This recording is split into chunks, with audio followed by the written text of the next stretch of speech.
नमस्कार, शुभ दीपावली, शुभ धनतेरस। मैं हूं मनोज श्रीवास्तव। खबरों की शुरुआत करते हैं इस वक्त की हेडलाइंस के साथ। कल केंद्र सरकार की तरफ से होगी बड़ी प्रेस कॉन्फ्रेंस। वित्त मंत्री निर्मला सीतारमण, वाणिज्य मंत्री पीयूष गोयल और सूचना प्रसारण मंत्री अश्विनी वैष्णव करेंगे संबोधित। जीएसटी कट के अर्थव्यवस्था पर असर के मुद्दे पर देंगी जानकारी। दिवाली से पहले बाजार में देखा बुल्स का दम। 73 सत्रों के बाद बैंक निफ्टी ने रिकॉर्ड स्तर छुआ।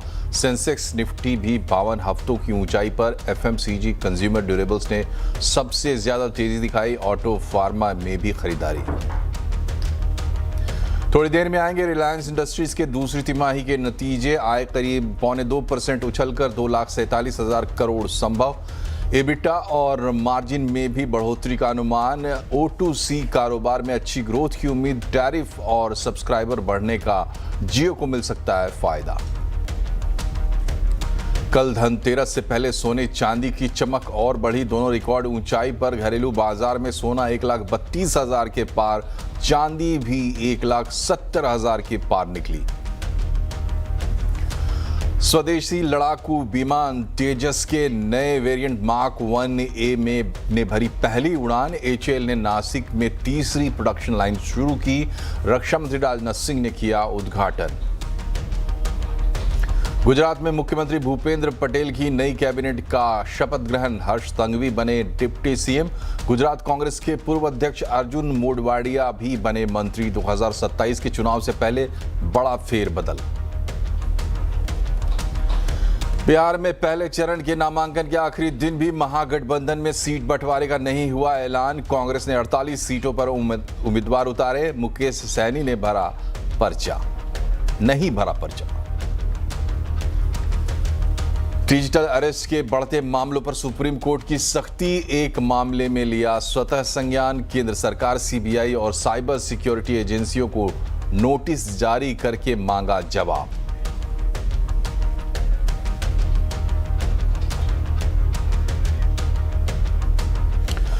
कल केंद्र सरकार की तरफ से एक बड़ी प्रेस कॉन्फ्रेंस होने जा रही है। इसमें वित्त मंत्री निर्मला सीतारमण, वाणिज्य मंत्री पीयूष गोयल और सूचना प्रसारण मंत्री अश्विनी वैष्णव संबोधित करेंगे। क्या है इस प्रेस कॉन्फ्रेंस का एजेंडा, बता रहे हैं आलोक प्रियदर्शी। बिल्कुल, देखिए कल दोपहर 12:30 बजे जो सरकार की तरफ से बड़ी प्रेस कॉन्फ्रेंस होने वाली, जिसमें 3 बड़े मंत्री, वित्त मंत्री निर्मला सीतारमण, वाणिज्य और उद्योग मंत्री पीयूष गोयल और सूचना और प्रसारण मंत्री अश्विनी वैष्णव शामिल होंगे, प्रेस को संबोधित करेंगे। उसका आधिकारिक जो एजेंडा है वो ये बताया गया है कि जो 22 सितंबर से जीएसटी बचत उत्सव की शुरुआत हुई है और उसके बाद जो अर्थव्यवस्था में सकारात्मक नतीजे देखने को मिले हैं, उसको लेकर सरकार के तीनों बड़े मंत्री प्रेस को जानकारी देंगे, देश की जनता को बताएंगे कि आखिरकार जीएसटी से कितना बड़ा बदलाव अर्थव्यवस्था में देखने को मिला है। क्योंकि प्रधानमंत्री नरेंद्र मोदी ने जो 15 अगस्त को लाल किले की प्राचीर से कहा था कि दीपावली के मौके पर आम आदमी को राहत देने के लिए डबल धमाका किया जाएगा, तो ये जीएसटी एक बड़ा तोहफा था। उसके बाद से अब इस मोमेंटम को किस तरह से आगे बढ़ाए रखा जाए, इस मुद्दे पर भी इस प्रेस कॉन्फ्रेंस में फोकस हो सकता है। माना जा रहा है कि कुछ एक्सपोर्टर्स के लिए भी ऐलान हो सकता है इस प्रेस कॉन्फ्रेंस में।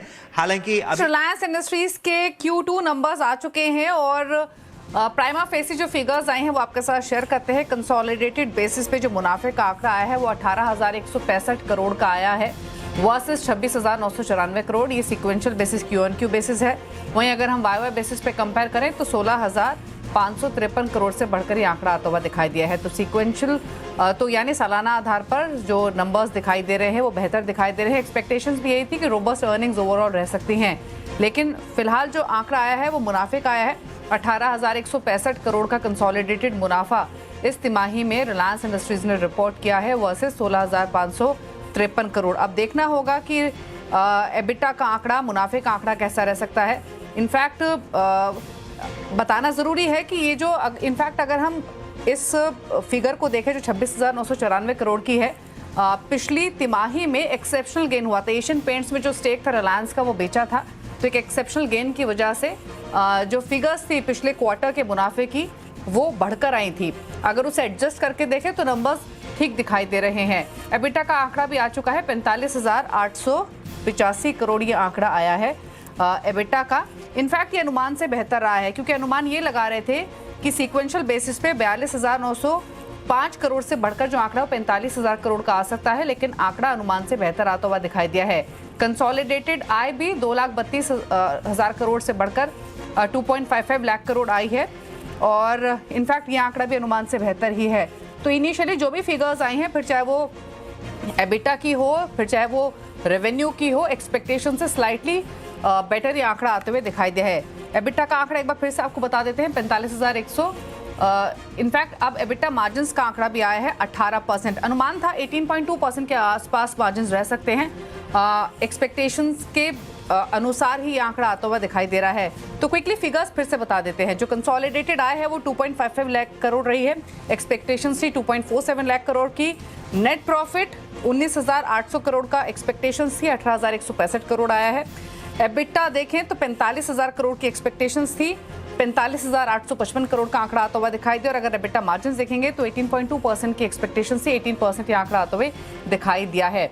लेकिन नंबर्स एज एक्सपेक्टेड, अनुमान से तो बेहतर हैं ही। ओवरऑल भी रोबस्ट अर्निंग्स एक्सपेक्टेड थी और उसी तरीके के आंकड़े दिखाई दे रहे हैं। आशीष भी मेरे सहयोगी मौजूद हैं। आशीष, प्राइमा फेसी जो फिगर्स आई हैं, हालांकि सेगमेंटल परफॉर्मेंस पर नजरें रहेंगी, लेकिन जो इनिशियल नंबर्स हैं बेटर दिखाई दे रहे हैं। हाँ बिल्कुल दीपाली, और एक्सपेक्टेड था कि रिलायंस अच्छे नंबर्स डिलीवर करेगा। आपने वन ऑफ्स की बात कर ली, बिल्कुल ठीक है।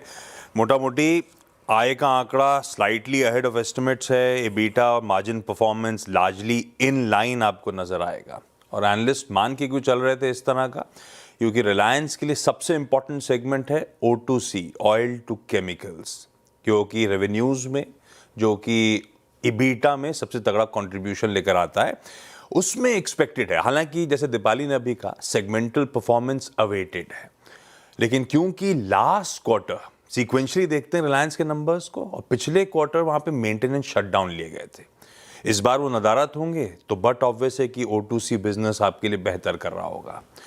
दूसरा ध्यान रखिएगा, मैं तैयार कर रहा हूं आपको सेगमेंटल परफॉर्मेंसेस के लिए जियो, जिसकी अब FY26 के फर्स्ट हाफ में हम लोग लिस्टिंग की तैयारी कर रहे हैं। वहां पे एक तो हर मंथ हम लोग अपडेट दे रहे हैं कि सब्सक्राइबर एडिशन, जो टेलीकॉम के मंथली अपडेट्स आते हैं, किस तरह से रिलायंस जियो सबसे तगड़े सब्सक्राइबर एडिशंस कर रहा है, और साथ में इन्होंने आरपूज इंक्रीज करे थे। तो नेट इसका मतलब होगा कि शायद वो जियो का पार्ट या कहें इनके डिजिटल का पार्ट बेहतर कर रहा होगा। इवन रिटेल जाते जाते इस क्वार्टर के एंड में हमने देखा वो GST कट वगैरह सारे अनाउंसमेंट्स आए थे, तो वहां से रिटेल तूल पकड़ना शुरू होगा और शायद होपफुली Q3 में और अच्छा रिटेल में तूल देखने को मिलेगा। हाँ, एक पूरी एनालिस्ट फ्रेटर्निटी मान के चल रही है, शरद अवस्थी साहब बैठे हैं, ये बताएंगे भी आपको कि इनका जो ऑयल एंड गैस सेगमेंट है, क्योंकि क्रूड की वॉलेटिलिटी वगैरह थी, सबड्यूड था, तो उसके चलते ऑयल एंड गैस इकलौता एक सेगमेंट होगा जिसमें थोड़ा सा परफॉर्मेंस पस्त देखने को मिले। लेकिन अभी हमारे पास हेडलाइन नंबर्स हैं और अभी हमारे पास कोलकाता और अहमदाबाद के व्यूज भी हैं। शरद अवस्थी साहब हैं और साथ साथ पार्थिव शाह ट्रेकॉम के, दोनों जुड़ते हुए। दोनों को welcome on the show. Headline numbers आप लोगों ने देखे, मैं आऊंगा सेगमेंटल परफॉर्मेंसेस पे। शरद जी, 2.55 लाख करोड़ के रेवेन्यूज, मोटा मोटी CNBC आवाज और एनालिस्ट फ्रेटर्निटी का अनुमान देख रहा था 2.45, 2.46, 2.47 के आसपास की ट्रेजेक्टरी पे। तो स्लाइटली अहेड कह लें या लार्जली इनलाइन कह लें, और ऑपरेशनल परफॉर्मेंस भी इनलाइन टाइप दिख रही है, जो एनालिस्ट एक्सपेक्ट कर रहे थे। आपका फर्स्ट टेक जो अब तक के सिर्फ हेडलाइन नंबर्स आए उसके बाद। जी, मेरे हिसाब से टॉप लाइन और EBITDA पे तो बेटर देन एक्सपेक्टेड नंबर्स हैं, और इतने बड़े कॉन्ग्लोमरेट में 2-5% बीट करना भी ठीक ठाक ही माना जाना चाहिए। और मेरे हिसाब से ये शायद तीसरा क्वार्टर हो जाएगा लगातार जिसमें रिलायंस ने एक्सपेक्टेड नंबर्स को बीट किया है। तो मेरे हिसाब से टॉप लाइन और EBITDA के नंबर्स पे तो बीट है। ऑयल एंड गैस बिजनेस का EBITDA margin 82.6 versus 81.9। Top line भी स्लाइटली एक इम्प्रूवमेंट है। तो जो सबड्यूड था ऑयल एंड गैस का बिजनेस, उसमें मार्जिन परफॉर्मेंस तो वो भी बेहतर डिलीवर करता हुआ, क्योंकि वही एक सेगमेंट, वही एक पॉकेट थी ऑयल एंड गैस की जिसको लेके चल रहा था स्ट्रीट, थोड़ा सा सबड्यूड। तो यहाँ पे मार्जिन परफॉर्मेंस और इवन रेवेन्यू ट्रैक्शन तो बेहतर नज़र आ रहा है। अभी तक सिर्फ ऑयल एंड गैस है, इंतज़ार रहेगा जियो में आरपू के नंबर्स खास तौर पे। अमरीश बलेगा भी साहब भी जुड़ते हुए, लेकिन पहले पार्थिव के पास जा रहा हूँ। O2C का भी मेरे को प्लीज इस सब डिटेल्स का प्रिंट आउट भी भिजवाइएगा।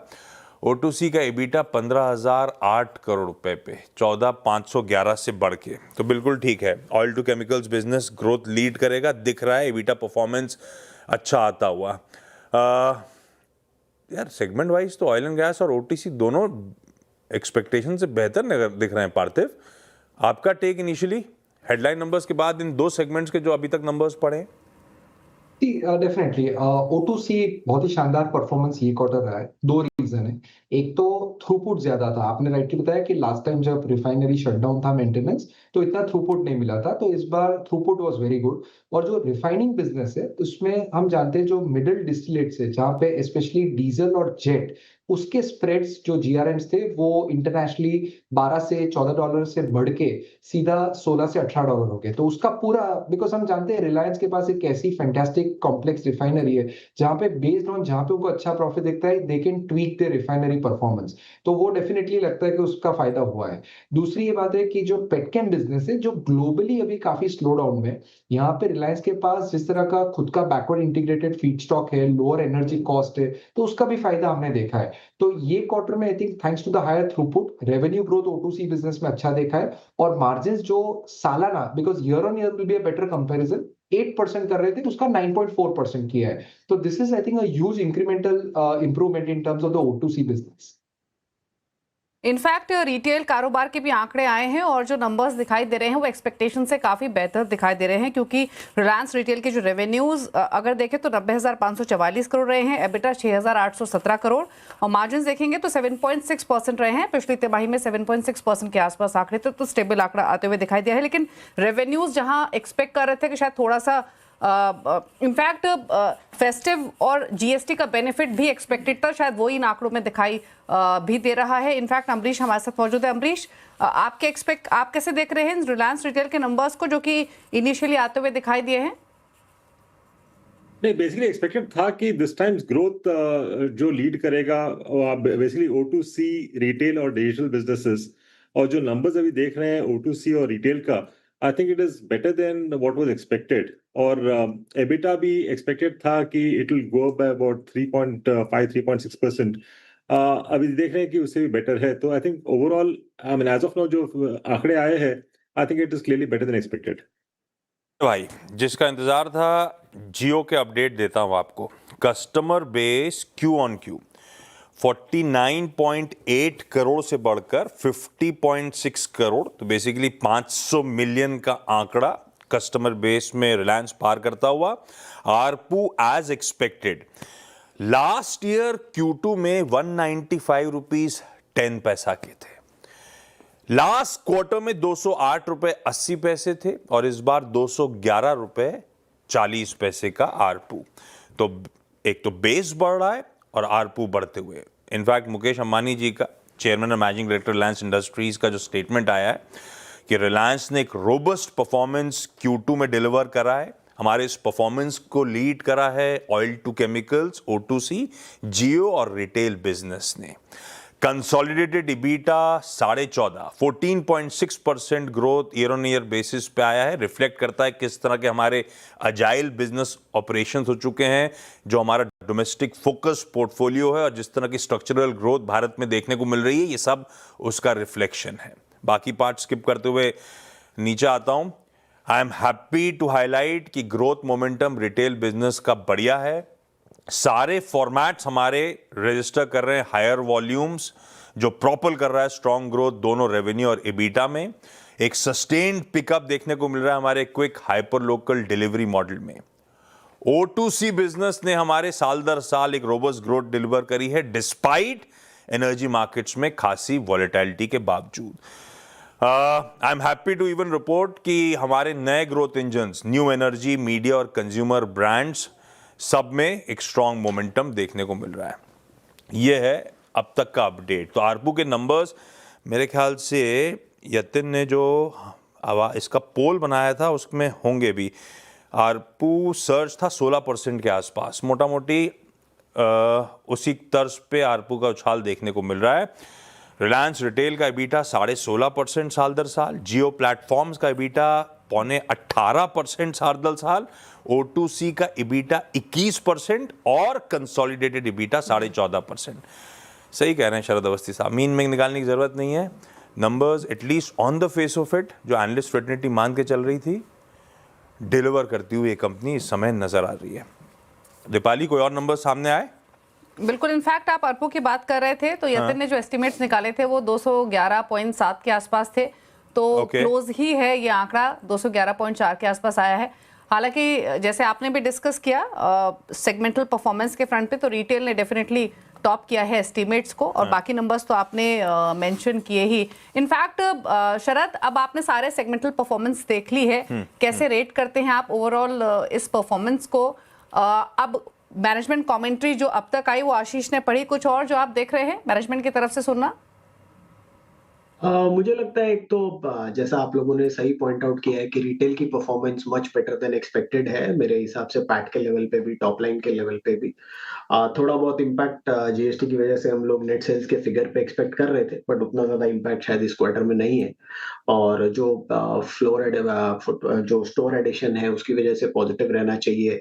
और मैं देख रहा हूँ सब्सक्राइबर बेस में जो एडिशन मोर और लेस एस्टिमेट हमारा 504 मिलियन सब्सक्राइबर्स के आसपास का था, वो 506 पे आया है, तो वो भी स्ट्रांग है। एयर फाइबर का रोल आउट का भी एडिशन स्ट्रांग है।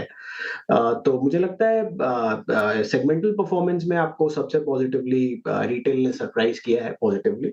और ईएनपी में भी करीब 5-1% की जैसी आउट परफॉर्मेंस है जो एक्सपेक्टेड नंबर्स थे उससे। और बाकी सेगमेंट्स में मुझे लगता है एक्सपेक्टेड लाइंस पे है, खास करके O2C और जियो में, और ARPU भी एक्सपेक्टेड लाइंस पे ही है। तो रिटेल सर्टेनली एक सेगमेंट है जिसने काफी पॉजिटिवली सरप्राइज किया इस क्वार्टर के नंबर्स पे। अच्छा पार्थिव, आपने नोटिस करा होगा रिलायंस आमतौर पे जब परफॉर्मेंस देती है ना, तो अगर आप एनुअल स्टैकअप करोगे तो 2-3 साल ऑफ कंसोलिडेशन, उसके बाद एकदम से एक लेग ऑफ ग्रोथ, फिर वो कंसोलिडेशन फेज में फाइनेंशियल्स आते हैं। और इनफैक्ट पिछले 2-3 साल से वो लार्जली दायरे में वो परफॉर्मेंस, चेयरमैन साहब, मैं हमेशा रिलायंस के रिजल्ट से ज्यादा रिलायंस की एजीएम पे फोकस करता हूं, क्योंकि वो बहुत सा विजन सामने रखते हैं, और आमतौर पर रिलायंस का ट्रैक रिकॉर्ड है कि उस विजन को जो सामने रखते हैं अचीव करते हैं, तो वो ज्यादा अच्छी क्लैरिटी देता है पिक्चर की, बता कि क्वार्टरली रेवेन्यूज। हालांकि एजीएम में चेयरमैन साहब ने कहा था कि the best of Reliance is yet to come. ये आंकड़ों में, फाइनेंशियल्स में वो मोमेंटम फिर से पकड़ा नहीं है 2-3 साल बाद। अब आप लोग का आउटलुक क्या है? क्या यहां से वापस वो ग्रोथ का फेज लौटता हुआ नजर आएगा, क्योंकि अब टाइम हो गया है शायद स्टेप अप करने का? आशीष जी, आपने एकदम सही पकड़ा। अगर आप देखेंगे तो एजीएम में चेयरमैन साहब ने बोला था कि 2028 तक जो एबिटा रन रेट है रिलायंस का वो डबल हो जाएगा।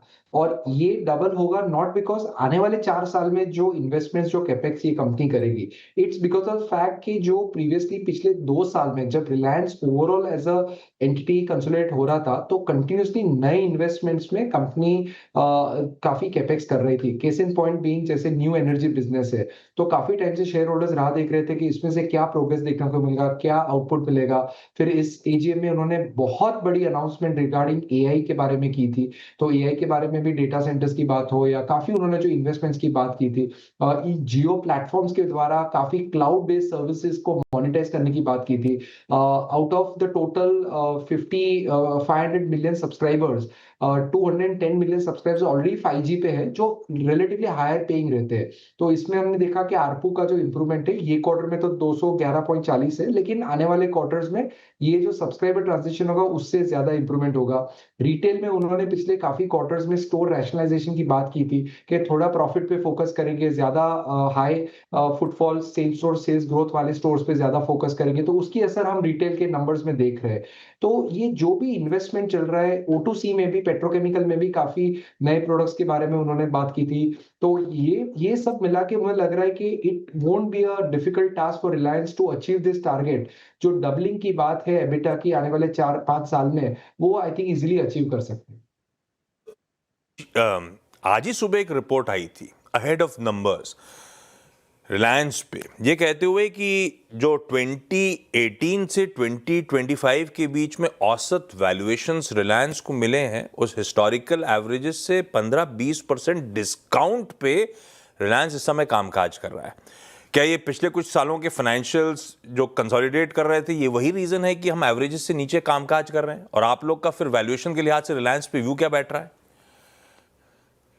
हिस्टोरिकली अगर आप देखें तो रिलायंस जब भी कैपेक्स मोड में जाता है तब वैल्यूएशंस कंसोलिडेट होते हैं, बिकॉज मार्केट्स को हमेशा स्केप्टिसिज्म होता है कि इतना बड़ा, मुझे याद है जब जियो का इन्वेस्टमेंट किया था तो काफी एनालिस्ट स्केप्टिकल थे कि रिलायंस का डोमिनेंस O2C में है, तो कैसे ये पास्ट में जो रिलायंस इन्फोकॉम का इन्वेस्टमेंट किया था वो इतना फ्रूटिफाई नहीं हुआ था, तो whether Jio as a investment whether fructify होगा कि नहीं। तो आज हम देख रहे हैं कि जियो की IPO की बात हो रही है, वहां पे 110-120 बिलियन डॉलर की वैल्यूएशन की बात हो रही है।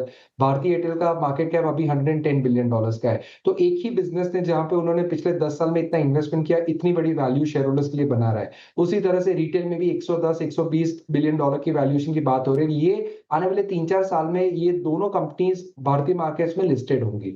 तो उस लिहाज से अगर देखें तो कंसोलिडेशन फेज हमें लग रहा है ओवर है। आने वाले 3-4 साल में अभी वैल्यू क्रिएशन का फेज होगा शेयर होल्डर्स के लिए। तो I think definitely long term के आउटलुक से आने वाले 4-5 साल में रिलायंस आज की तारीख में जो वैल्यूएशन पे कोट हो रहा है उससे डबल होगा, ऐसा हमें लगता है। तो अमरीश, अब ओवरऑल इन अर्निंग्स के बाद हालांकि पेट्रोकेमिकल रिफाइनिंग बिजनेस में आगे के लिए मार्जिन, टैरिफ हाइक आगे कैसे रह सकते हैं, कुछ की फैक्टर्स रहेंगे जो आगे ड्राइव करेंगे। लेकिन सो फार अब जो भी अर्निंग्स आए सामने इन्हें देखने के बाद क्या व्यू है आपका स्टॉक पर? कुछ रीरेट करेंगे क्या टारगेट्स, प्लस मंडे के सेशन में किस तरीके का रिएक्शन एक्सपेक्ट कर रहे हैं? ना, व्यू तो क्लियरली पॉजिटिव है क्योंकि आगे जाके भी I think O2C business will continue doing well. Retail के जो नंबर्स आए, I think if you compare with the rest of the sector, काफी सरप्राइजिंग है ऑन द पॉजिटिव, क्योंकि look at DMart, look at Trent, look at Titan, इनके सबके जो commentaries आ रहे हैं they were a bit subdued for last quarter. यहाँ पर वेरएज हम लोग देख रहे हैं कि इनका Q2 का retail business has done extremely well, तो I think Q3 will be much better than what we have seen in Q2। और as far as Jio business is concerned, मुझे लगता है कि जो ARPU पे जो डिस्काउंट है compare to Bharti, I think that discount is going to narrow going ahead, so that will be extremely be positive. और I mean what we have seen in the past couple of months की रिलायंस ने lead नहीं किया है, Nifty has been going up, Reliance ने अभी तक lead नहीं किया है। मुझे लगता है कि the next leg of bullishness will be led by Reliance, तो यहां से भी मैं पॉजिटिव हूं। Next leg of bullishness will be led by Reliance.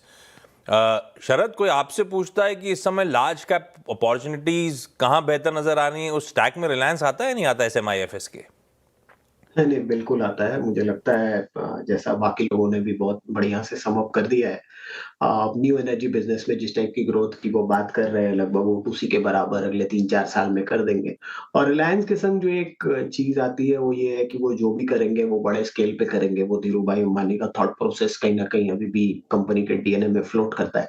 तो सर्टेनली हमें लगता है कि एक इतनी बड़ी बेहमत कंपनी अगर आप कॉन्सोल लेवल पे एक्सपेक्ट कर रहे हैं कि 10-11% ग्रो कर सकती है। जियो और रिटेल में बहुत ज्यादा वैल्यूएशन अपटिक आने का तो नहीं है, क्योंकि SOTP में लगभग कितना 1100 के आसपास उन्हीं की वैल्यूएशन है जियो और रिटेल कंबाइंड की। तो मुझे लगता है वहां पे बहुत ज्यादा इंप्रूवमेंट की गुंजाइश कम है। बट मेरे हिसाब से जो न्यू एनर्जी बिजनेस है उसका जो रैंप अप प्लान और ज्यादा कॉन्क्रेटाइज होता है, वहां से एडिशंस काफी आ सकती हैं, क्योंकि अगले 4-5 साल में मेजर आपकी ग्रोथ यही 3 सेगमेंट से आएगी। O2C शायद थोड़ा सा स्टैग्नेंट रहेगा, और शॉर्ट टर्म में मुझे लगता है अगले 2 क्वार्टर्स में जो एक EBITDA में हमने स्टैग्नेशन शायद पिछले 3-4 क्वार्टर से देखी है, एक बैंड चार्ज करीब 40-45 हजार के ऊपर नहीं जा पा रहा है। तो अगले 2 क्वार्टर में ये उम्मीद है कि वो काफी इंप्रूव होना चाहिए। अगले क्वार्टर ऑनवर्ड्स पेटकेम वगैरह भी इंप्रूव होना चाहिए। तो हमारी SOTP के हिसाब से हम देख रहे हैं 1700-1800, और जैसे जैसे ये न्यू एनर्जी बिजनेस के प्लान्स और कॉन्क्रेटाइज होते हैं, मुझे लगता है वहां से रीरेटिंग की काफी उम्मीद बन सकती है। लीजिए भाई, बढ़िया। देश की एक प्रोमिनेंट कंपनी के भी क्वार्टरली नंबर्स, अच्छा लग रहा है इस बार का रिजल्ट सीजन। रिलायंस ने भी डिलीवर कर दिया है, सारी कंपनीज अब तक लार्जली डिलीवर करके दिया है इस क्वार्टर में, या फिर एक्सपेक्टेशन से बेहतर परफॉर्म करके दिया है। जहां तक रिलायंस की बात है, क्विकली सम अप कर देता हूं। एज एक्सपेक्टेड, स्ट्रीट जो मान के चल रहा था कि अच्छे नंबर्स आएंगे, रिलायंस ने डिसअपॉइंट नहीं करा, डिलीवर करा एक वेल राउंडेड ग्रोथ कह लीजिए। हर सेगमेंट ने एक्सपेक्टेशंस पे या एक्सपेक्टेशन से बेहतर परफॉर्म करके दिया। जो पैनल जुड़ा था हमारे साथ रिलायंस के नंबर्स को एनालाइज करने के लिए, इनकी बात सुन के तो लग रहा है कि रिलायंस ऑल सेट है नेक्स्ट लेग ऑफ ग्रोथ में जाने के लिए, और शायद बातचीत का निचोड़ निकालूं तो अगर लार्ज कैप्स देख रहे हैं तो शायद रिलायंस भी इन एक्सपर्ट्स की एक प्रेफर्ड पिक में से, और ये सब चर्चा का पार्ट था। एक बात ध्यान रखिएगा, जिस कंपनी के रिजल्ट्स एनालाइज कर रहे थे हम लोग, वो इस चैनल की ओनरशिप और मैनेजमेंट दोनों रखती है। तो रिलायंस के इन रिजल्ट्स का एनालिसिस सुन के या एक्सपर्ट्स के व्यूज सुन के कुछ ट्रेड या इन्वेस्टमेंट का मन कर रहा हो आपका, तो प्लीज़ एक इंडिपेंडेंट फाइनेंशियल एडवाइजर से भी कंसल्ट करिएगा। अमरीश जी, पार्थिव, शरद जी, आप सबका धन्यवाद फेस्टिविटीज़ के बीच में रात में समय निकालने के लिए। Thank you so much.